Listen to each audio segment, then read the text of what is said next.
Hello everyone नमस्कार जय जगन्नाथ मुझे सकाळु सकाळु रेडी हो जाइए रेडी हो कुआडे जाऊँ सेटा आपण वीडियो कंटिन्यू देखिले ही जानी परिवे। घर बाहरी आसी मौसी घरे थिलु तो जेहेतु आमको कहला बस आसी सारानी तो आम ए बस पाखक जाऊँ।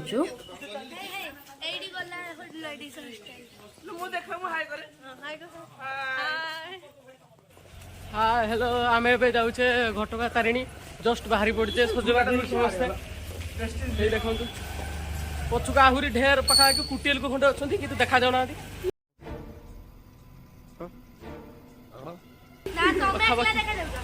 दीर्घ 2 दिन है चली। कितने तेजस्वी लोग हैं हमारे पास, कितने शानदार विचार रखते हैं। घटगा तारिणी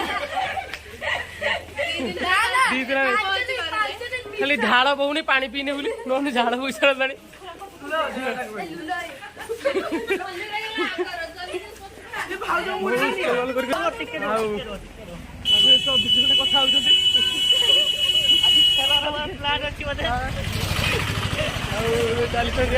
लोक रही कौन कौच कह तुम कौन कौच कह तुम आज घटगा तारिणी जीव केते तुम खुशी अच्छे कह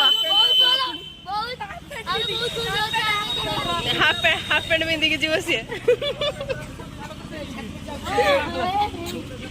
आम खाइबा जिनस पत्र सब रेडी होके अच्छी।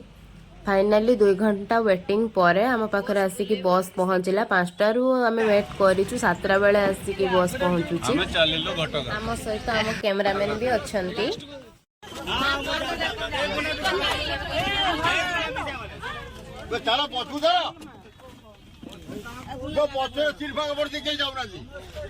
सब आगर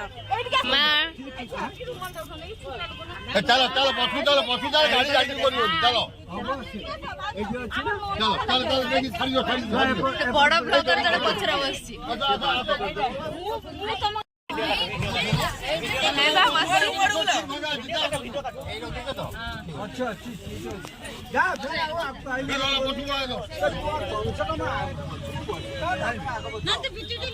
फाइनाली आम समस्ते बस भीतर बसी पड़ेलु तो अब गाड़ी छाड़िला आम बालेश्वर को बाय बाय करके एबे विदाय नौचु केन्दुझर आड़ को हाथ माँ दांडकाली को दर्शन करी गाड़ी पूजा करी सेठारु विदाय नहीं आग को बढ़िलु।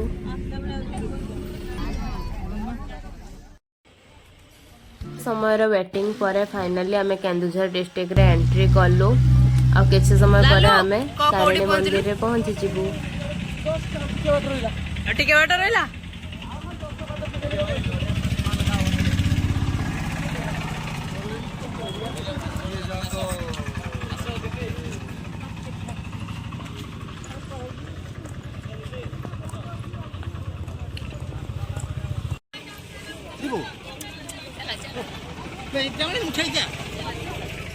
फाइनाली आम घटगाँ तारिणी आसी पहुंची जाइछु। अच्छा एबे मंदिर को जाउछे बर्तन रास्ता मंदिर को जाउछे ये कपल के मु चप्पल दिए तो चप्पल रखी गई छी हां एरो करियो एंटी करियो हे पटे जो गाधान दिए के सब करन एत समय वेटिंग पर वर्तमान तारिणी मंदिर पाखरे आसी पहुंची गले चलतु भीतर को जीव। आज सोमवार है भी आज मंदिर बहुत भीड़ अच्छी तो आम ठाकुर दर्शन करके आसला पर आपण मानक सहित देखा ठाकुर दर्शन करके आसला पर वर्तमान किछटा फोटोशूट करी तो फास्ट मो बाबा माँ किछटा फोटो उठाइबी तापर आपण मानक सहित मु देखा my cute love birds I love you so much my cute parents. Photo उठा सरिया पर आमे वर्तमान चलू मंदिर बेढ़ा बुलिया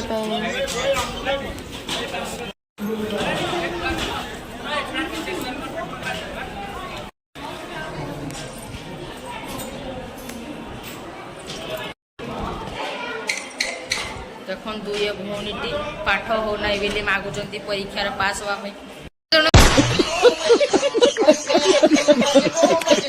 जनक जर पाठ न हब मागु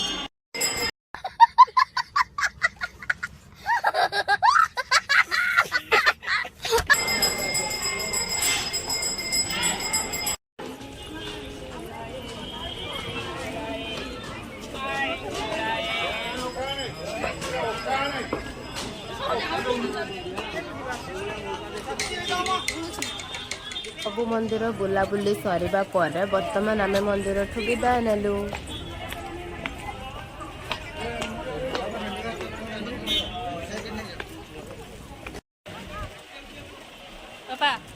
ମନ୍ଦିରରୁ ପୂଜା ସାରି ବାହାରୁ ଦିନ 1 ହେଇଗଲାଣି। ତ ଗାଡ଼ି ପାଖରେ ପହଞ୍ଚି ଦେଖିଲୁ ତ ଖାଇବା ବି ସବୁ ରେଡି ହେଇସାରିଛି। ତ ସମସ୍ତେ ଖାଇବା ପାଇଁ ବସି ବି ସାରିଲେଣି।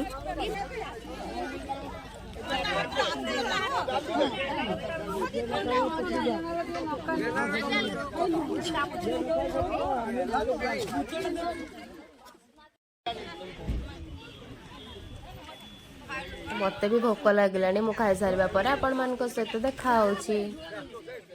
ଖାଇସାରି ଆମେ ଆସି ପହଞ୍ଚି ଗଲୁ କୁଶଳେଶ୍ୱର ମହାଦେବଙ୍କ ପାଖରେ। ସେ ମନ୍ଦିରରେ ବହୁତ ରହସ୍ୟ ମଧ୍ୟ ଅଛି। ସେଠାରେ ଯେଉଁ ଶିବଲିଙ୍ଗ ସବୁବେଳେ ପାଣି ଭିତରେ ବୁଡ଼ିକି ହିଁ ରହିଥାଏ। ତ ତାର ବହୁତ ଲଙ୍ଗ ଷ୍ଟୋରି ଅଛି। ବାସ୍ ନନାଙ୍କ କହିବା ଅନୁଯାୟୀ ଏତିକି ଜାଣିଛି ଯେ ସେଠି ସବୁବେଳେ ପାଣି ଭିତରେ ହିଁ ଶିବଲିଙ୍ଗଟା ବୁଡ଼ିକି ହିଁ ରହିଥାଏ।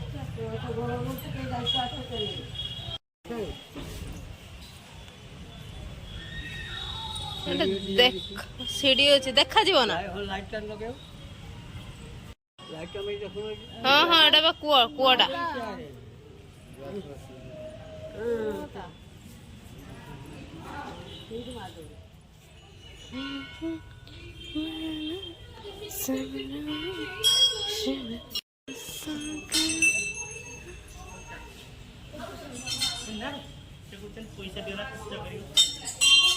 ମୁଁ ଏଟିଏମ୍ ଟା ଆଗରୁ ଅଛି ଉଠେଇକି ଆଣେ। ତ ପଚାରିଲେ ତମର ଏଠି ଏଟିଏମ୍ ଟା କେଠି ଅଛି କୁହ ନା, ମୁଁ ପଇସାଟା ଉଠେଇକି ଆଣେ।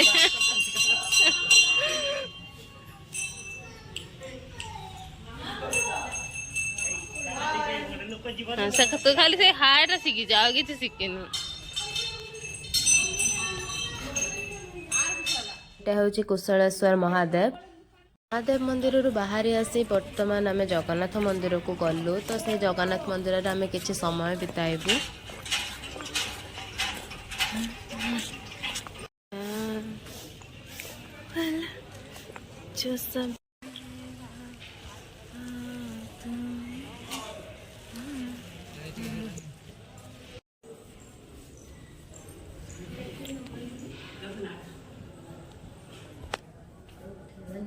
ଫଟୋ ଉଠେଇବାନି ସେ ମନ୍ଦିର ଭିତରେ ଯାହା ସେଠି ପାଞ୍ଚର।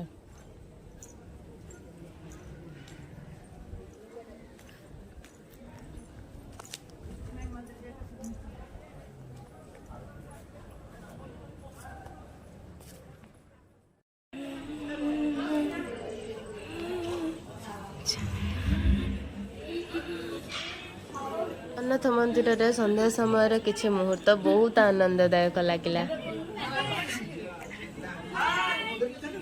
ହଁ ଖାଲି ତ କ୍ୟାମେରା ଦେଖିନା ତମର ହାଏ। ଜଗନ୍ନାଥଙ୍କୁ ଦର୍ଶନ କରିସାରିବା ପରେ ଚାଲନ୍ତୁ ଯିବା ଲକ୍ଷ୍ମୀ ମନ୍ଦିର।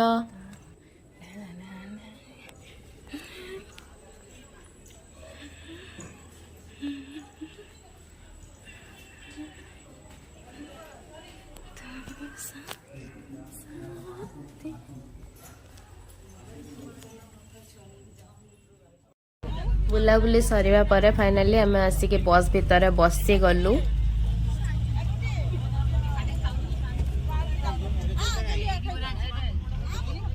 ବାଲେଶ୍ୱରରେ ପହଞ୍ଚୁ ରାତି 11ଟା ହେଲାଣି। ତ ଆଉ ସେଠି ବେଶୀ ଟାଇମ୍ ୱେଟ୍ ନ କରି ଘରକୁ ପଳେଇ ଆସିଲୁ। ଫାଇନାଲି ଏବେ ଆସିକି ଘରେ ପହଞ୍ଚି ଗଲେ। ଆଜି ଦିନ ସାରା ବହୁତ ଟାୟାର୍ଡ ହେଇଯାଇଛି ବୁଲି। ରାତି 3ଟାରୁ ଉଠିକି ଏବେ 11ଟା ବାଜିଲାଣି ଆସିକି ଘରେ ପହଞ୍ଚିଲୁ। ତ ଭାବି ପାରୁଥିବେ ରାତି 3ରୁ 11 ପର୍ଯ୍ୟନ୍ତ ଟୋଟାଲି ପେସେନ୍ସ ବି ନାହିଁ ଆପଣମାନଙ୍କ ସହ କଥା ହେବା ପାଇଁ। ଆଜିର ଭିଡିଓକୁ ଏଇଠି ଏଣ୍ଡ କରୁଛି। ଯଦି ଭିଡିଓଟି ଭଲ ଲାଗିଥିବ ତେବେ ଲାଇକ୍, କମେଣ୍ଟ, ସେୟାର କରିଦେବେ।